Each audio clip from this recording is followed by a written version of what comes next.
أعوذ بالله من الشيطان الرجيم. بسم الله الرحمن الرحيم. ولقد وصلنا لهم القول لعلهم يتذكرون.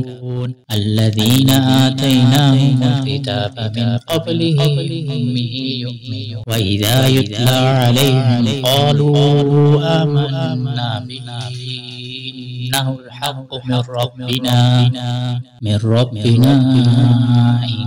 إنا كنا من قبله مسلمين. أولئك يؤتون أجرهم مرتين بما صبروا ويدرؤون بالحسنة السيئة ومما رزقناهم ينفقون.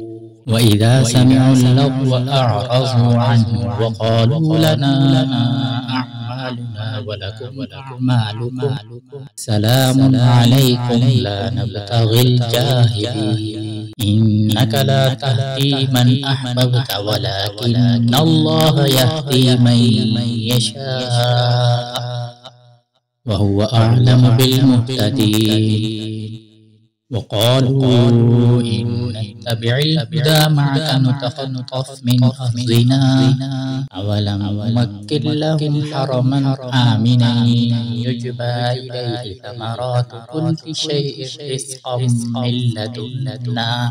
من لدنا ولكن أكثرهم لا يعلمون. وكم أهلكنا من قرية بطرت معيشتها فتلك مساكنهم لم تسكن من بعدهم إلا قليلا وكنا نحن الوارثين. وما كان ربك مهلك القرى حتى يبعث في أمها رسولا يتلو عليهم آياتنا وما كنا مهلك القرى إلا وأهلها ظالمون. وما أوتيتم من شيء فمتاع الحياة الدنيا وزينتها وما عند الله خير وأبقى أفلا تعقلون.